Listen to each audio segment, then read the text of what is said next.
Hello, folks. Wager Detective here, checking back on in. We're going to talk about this Baltimore Ravens versus Green Bay Packers game tonight. It's 6:54 p.m. here in Atlantic City. Wager Detective coming to you to you live. Let's get into it. 6:55 p.m.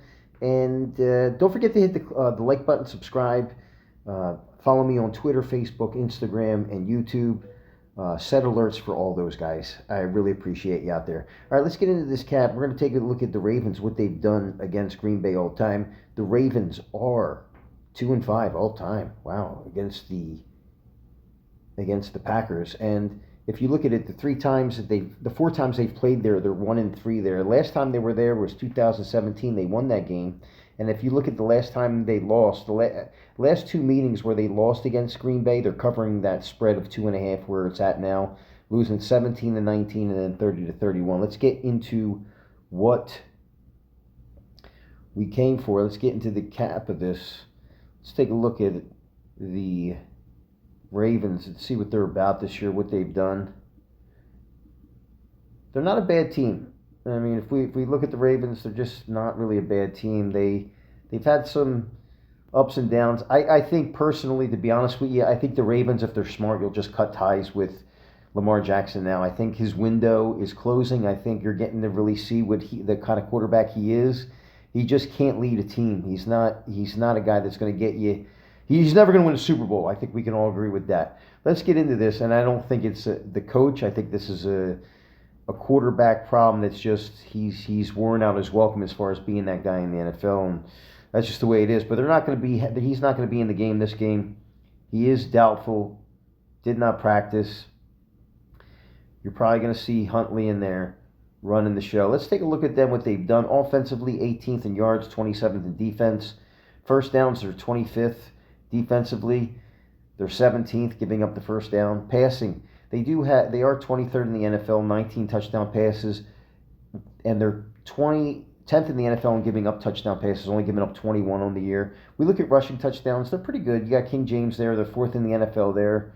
That's going to put them with 19 touchdowns on the year. And then they've given up 14 touchdowns, that puts them up middle of the pack at 16. If we look at time per drive, plays per drive, yards per drive, and points per drive, they're 20 offensively, they're 26th in time per drive, 29th in plays per drive, 19th in yards per drive, in middle of the pack, 15th with 2.81 points per drive. Defensively, time per drive, they're 19th, plays per drive, 27th, yards per drive, 23rd, and then points per drive, 16th. So they're kind of like a middling defense as far as what teams do against them on points per drive. And so they're more of a bend but don't break, middle of the pack type of defense this year.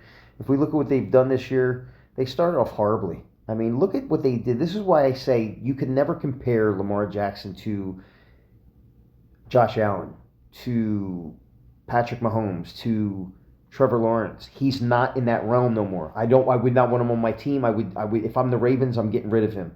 And I'll make sure that's hashtagged up in my points across there. He's done, he's finished. And I never liked him as a quarterback, period. I never really cared what he did. I think that was a product of the system and what they had over there in the coaching staffs that made him look good. I would get rid of him as quick as I possibly could. But you look at these games, I mean, they started off horribly. If we take a look at what they've done, they haven't had an SOS that's in the plus. And then you look at their SRS, 19th in the NFL. Just not really impressed with this team, man, at all. If we look at what they've done this year, I mean, just absolutely horrible. After their first 6 games, they went on a nice little run. They won 5 in a row, then they lost 2, and then they've alternated wins and losses. But if you look at who they've lost against, you lost against Cincinnati. You did beat the Jets, I'll give you that, but that's nothing to write home about. You beat up on the Dolphins. You beat at Minnesota. You beat Cleveland. You showed ups and downs. You got crushed by Houston, who's not an offensive team, and they put up 44 against you. You lost to Kansas City by 17 in Kansas City when you had Lamar Jackson, if I'm not mistaken. You lost against the Lions. That didn't age well. Another team that didn't make the playoffs. And you look at it, they got 22 turnovers on the year. Just absolutely horrific. We know what they like to do. They pass for 19 touchdowns, and they've rushed for 19. So that's the identity of a good head coach. Harbaugh's not the problem here. It's your quarterback. How many times was he sacked? 41 times. Your offensive line is just 4 sacks, giving up 4 sacks, 5 sacks, 4 sacks. Gave up 7 sacks against Detroit. Their offensive line's horrible. Offensive line coach should be fired. And then the GM's going to want to take a look at who is the GM there.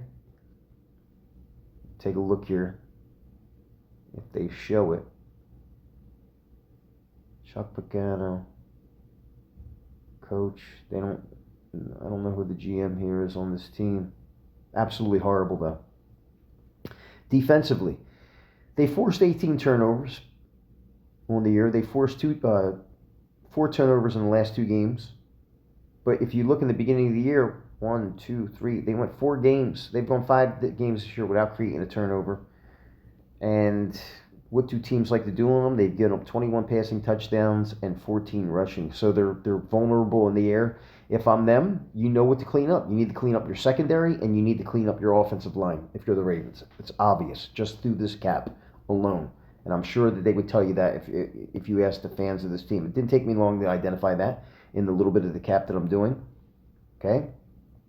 And now they're not going back home for the rest of the year. They're going to play Green Bay and then finish up at Pittsburgh. I think they checked out. I think if you look at Green Bay is still in it. I'm surprised this line is as close as it is. I know that Love's not playing, but if you ask me, I think that the backup here is very serviceable, right? Who is that? Malik Willis. Very, very good.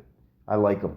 I like Malik Willis. I think, to be honest with you, and you look what he did last week in the game they played, we're going to get into that, but you look at Green Bay, they're 12th in yards, they're 6th in defensively in giving up yards. You look at passing, 7th in touchdown passes with 25. They've given up 23, which puts them at 13. And then if you look at rushing, they have 16 touchdowns on the year, puts them at 12. And if you look at their league-ranked defense rushing, they've only given up 10. That puts them at 3rd in the NFL. And let's take a look at time per drive. They're 4th for the Packers, 8th in plays per drive, 6th in yards per drive, and 7th in points per drive. They're very, very good there. On the top 10 in all those categories. If you look at average drive on defense, they are 32nd in the NFL in giving up plays per drive with 6.7, but a little bit better in yards per drive. And then they're another team that don't break. They give up 2.15 points per drive. So they give up yards, give up plays, but then it seems like once teams get into that red zone, I would imagine, no, they're scoring in the red zone too. Teams are scoring on them 26 out of 42 times at a 62% clip. But they're more prolific in offense and getting in the red zone. They're just a little less in scoring there than giving up. But they get there, but they don't necessarily get in there a lot. But they are 16th in the NFL in red zone percentage. They're number 1 in third down percent conversions on offense. 94 out of 187, 50% clip. And they're 12th, top half of the league in giving up the third down conversion. So pretty solid there. I like Malik Willis. You say what you want about this guy. Man, he looked great last week. And who did they play last week? They lost the game. Okay, they lost to the Bears, a game that they should have won. So you went on the road for 2 games, and you lost both of them. Denver and the Bears, both those teams making the playoffs. I'm not concerned there. That's why you probably see the line where it is. They did lose 2 weeks, but now they're coming back home. They're back in their comfort zone, where they're 1-0, 2-0, 3-0, 3-1, 3-2, 4-2, 5-2. And they're coming off 2 losses. I have no problem saying that I think Green Bay is going to win this game. No question about it. If we look at what they do, I don't expect Huntley to come out and do it. I expect Malik Willis to come out and have a good game here. They only have 11 turnovers on the year. You look at them on offense, the last 3 weeks is like them giving up turnovers. They have 4. And listen, you did play the Bears, one of the best teams creating turnovers. Denver, tough team. You were in both those games. You could have probably won the Denver game, but with the 2 turnovers, I mean, that's going to seal the deal. And you had one against the Chicago. But you look at all their other games, they've gone 1, 2, 3, 4, 5, 6, 7 games without a turnover the last 3 weeks. I expect them to get back on track here and not turn this ball over. I expect, if anything, Chicago to turn the ball over here. They have created 13 turnovers. Okay, so they're +2 in that category.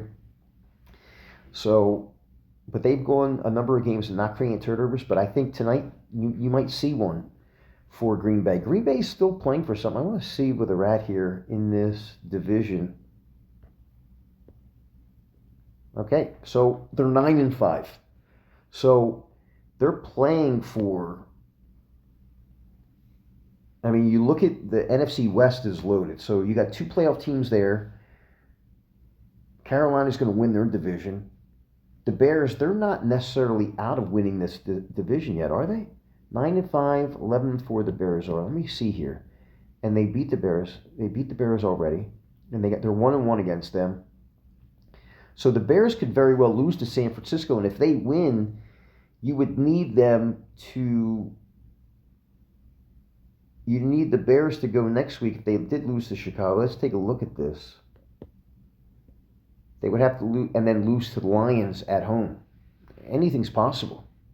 Divisional game. Lions ain't going to just roll over even though they didn't make the playoffs. I mean, it's tough to say, but there's still a road for the Packers to win their division, is what I'm saying here. They've lost 2 in a row. They lost 2 overtime games this year, or actually they pushed 1 and then lost 1. And, you look at them, they're not bad. I'm going to take a look at they haven't played the toughest schedule, but their SRS is better than the Ravens. I think LaFleur definitely shines in games. I mean, we did this study before of what they do, what Green Bay likes to do at home in December. But we'll go through it again. I just like to see where they're at as far as home December games. If I'm not mistaken, they're pretty darn good. 1-0, 2-0, 3-0. They're 3-0 there next season. They're 3-0 there. December, 4-0. They're 4-0 at home.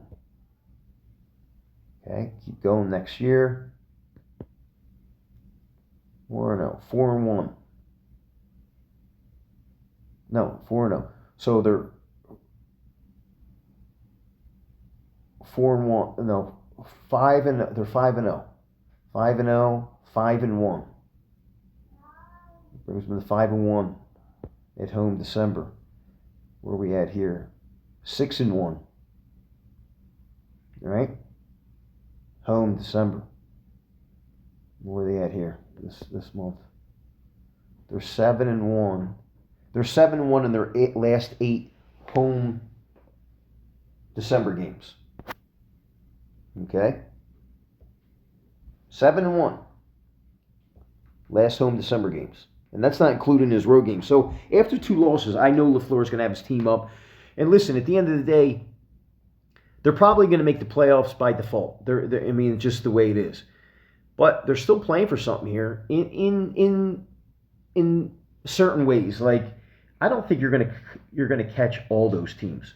But if you win out your games, you look at them. If you win out, look, you got your 11-4, 2 11-4 teams. Carolina's going to win their division. You're chasing this team. You're 14. You got 14, 15 games in 9-5-1. The Cowboys ain't catching you. So, I mean, listen, at the end of the day, it's not like they can't make the playoffs here.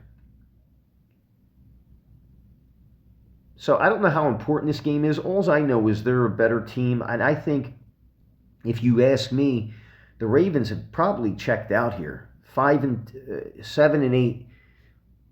7 and 8. How do they get into the playoffs? There's no way. 1, 2, 3, 4, 5. There's no way they're getting in. Even if they win out. I mean, slim and none. I think Green Bay needs to get on track here. Even just in a game like this, even if it's a scrimmage game. I don't see Green Bay losing this game. I think Green Bay has more advantages, if you ask me, in many, many different ways. They are coming off 2 losses, and I would expect them, the way they play at home. Let's see what they do here. Vegas lines. I wouldn't imagine that they were. See what they do against the spread as a favorite. They're 5-7 against the 1 as a favorite. In their wins, covering the 2.5, 1-0, 2-0, 3-0, 4-0, 5-0, 6-0, 7-0, 8-0, 9-0 against the spread this year. That 2.5. They're coming off 2 losses. The Green Bay owns them historically. The Green Bay is 3-1 at home against the Ravens all time at home. If I'm going to call this game, guys, I do believe that they win here. I believe that points will go up on the board. I think that you're going to want to keep your team moving in the right direction heading into the playoffs. You want to finish off strong. Now, question is, even if they lose this game, they're probably still going to make the playoffs by default because you got two divisions there that are only going to have their division winner going to the playoffs, and that is the Eagles division, and that is, I mean, they're the only one. What's the other division there? I mean, give me a break. And the Carolina division. Nobody else from the Carolina division is making the playoffs or catching them, and nobody from the NFC East is catching them. So you're going to have three teams from the NFC West, the Rams, the Seahawks, and the 49ers. That's three. The other two division winners, 4-5. And then these guys are going to sneak in behind the... you also want to think that if you could win, even if you can't catch the other team over there, if you can't catch the other team in your division, the Bears, you could still maybe play ahead of one of those other teams in the NFC West where if you do decide to see them, you might have a home game somewhere along the line there. So, in my opinion, game means a lot for Green Bay in more ways than one. I'm going to take them to win this game. I don't know why this total wouldn't go over. Let me see what that line is right now. If we were to look at it, let me see what the line is. Okay, so 2.5 minus 142. I think it goes over the 37.5. I know you got two backup quarterbacks in there. I think it's too easy to take the under here. I think both teams will score, find ways in the end zone. I think the 37.5 is low, and to be honest with you, I see it going over. So that's Wager Detective's call here. The 2.5 seems a little sketch. You would think that they would cover that spread, but like I said, the last two losses that the Ravens have had against Green Bay, they have head-to-head, they have covered that 2.5. That's where that 2.5 comes into play in some aspect. And I don't think the Ravens are necessarily going to roll over. I'd feel more comfortable taking the 2.5, believe it or not, and taking the over. That's going to be Wager Detective's call here. Over 37.5, probably the stronger play here for Wager Detective, and then the plus 2.5 for the Ravens. That's what I'm going to call. Thank you for tuning in. 17-minute mark, pretty solid there. Wager Detective calling here at 7:12 p.m., December 27th. The Ravens plus the 2.5 if I had to lean aside, and then over 37.5 for Wager Detective. I'll talk to you soon.